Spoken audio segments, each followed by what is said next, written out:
Hi, this is Dr. Gregory Sadler. I'm a professor of philosophy and the president and founder of an educational consulting company called Reason.io, where we put philosophy into practice.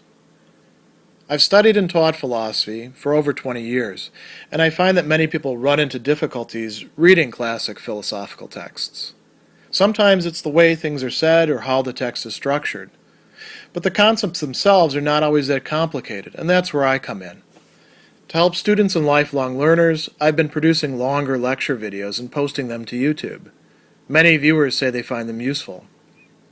What you're currently watching is part of a new series of shorter videos, each of them focused on one core concept from an important philosophical text. I hope you find it useful as well. In his essay, A Kantian Approach to Business Ethics, Norman Bowie is going to discuss Kant's first formulation of the categorical imperative, which, if you remember, runs act always on the maxim you can will at the same time to be a universal law of nature. And the question is, well, how does this actually apply within the field of business ethics? Is this really going to work or not? And Bowie will consider some objections and answer them that have been made to him by business managers and leaders. So I mentioned that Kant has this particular formulation, which is typically re-articulated by business ethicists in terms of universalization. And Bowie points out that not only does it require that actions be universalizable, it requires that they be universalizable without raising some sort of contradiction.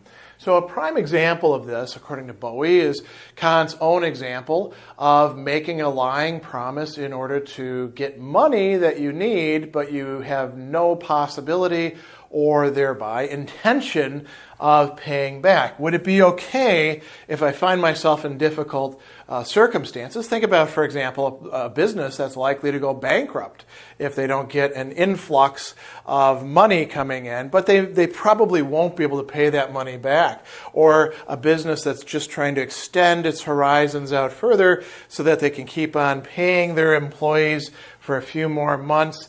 Somebody might be tempted to say, well, I'll take out another loan. Would that be okay? And Kant says, no, it wouldn't be okay. Not just because it's wrong in this particular circumstance, but because if you universalize that practice of lying to get some sort of loan, making a lying promise in general, what would happen to promises?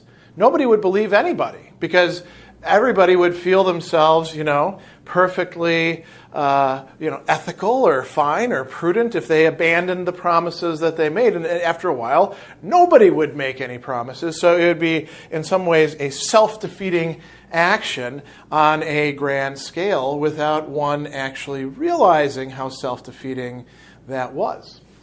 Bowie provides two other examples that are particularly interesting.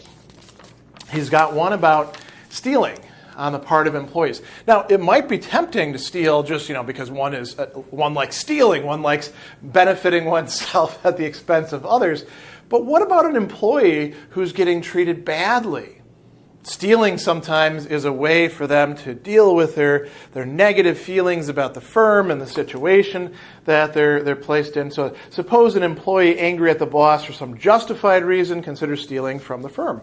Can you universalize the maxim which permits stealing? And Bowie says no. Why? Because goods and services are in limited supply and universal collective ownership is impossible. So therefore, the institution of private property has developed. When you're stealing, you're taking somebody else's private property. So what you would be saying by universalizing that is, well, whenever you feel upset or whenever you want to, you take the private property of others. What would happen in that situation is the very notion of private property breaks down, because part of what's in private property is you keep your hands off my stuff, I keep my hands off your stuff, right? So he says if everyone were free to take from everyone else, nothing could actually be owned. The very concept of ownership would break down. Another great example that he gives is breaking and then renegotiating contracts, playing hardball, as we say, from a position of power. And he points out that GM used to do this quite a lot with their suppliers. Walmart is another prime example of a company that's put incredible pressure to bear on their suppliers as well. So would this tactic pass the test of the categorical imperative? Bowie says it could not. Why? If a maxim that permitted contract breaking were universalized, what would happen? There wouldn't be any contracts, because a contract is actually a kind of trust. I say I'm going to do X, you say great, I'll also do X and or Y in exchange, and we both have to follow through on it. If either one of us can break it and renegotiate it at any time, it's not much of a contract now, is it? So these are some good examples, but then what's really going on here? He talks about the test of the categorical imperative being a principle of fair play. We have a tendency, and Kant pointed this out, to make exceptions for ourselves, to say, well, it's not okay in general, but it's okay in my case. It's okay because I'm under duress. It's okay because I need the money. It's okay because I'm doing it for a good reason. And Kant says we need to get away from this practice of making exceptions for ourselves and realize that if everybody did that sort of thing, we really wouldn't have any sort of business environment to work in at all. Now, you could raise some objections, and he does, in fact, talk about executives. He says, I've used these arguments with executives who may find them theoretically persuasive, but nonetheless think that their practical application is limited in the real world of business. This is a common issue. They say, this sounds great, but how would I actually do this? People do renegotiate contracts all the time. People do steal all the time. People do make lying promises all the time.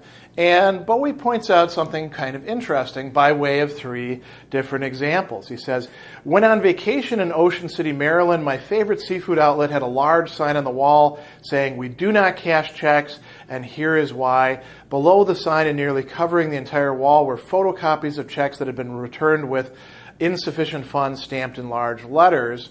So what is he pointing out there? A certain threshold had been crossed. This is kind of a practical example of what happens when a practice starts to become almost universal. It doesn't actually have to become universalized. It just has to cross a certain threshold or attain a certain kind of critical mass, and then you can no longer do that practice. We often frame this in terms of, well, see, that person ruined it for everybody. But it's not one person ruining it for everybody. It's something becoming a common practice that ruins it for everybody. Another example, sort of on the flip side of this, said when lecturing in Poland in 1995, I was informed that shortly after the fall of communism, there was a bank collapse. Why? Because people did not pay on their loans.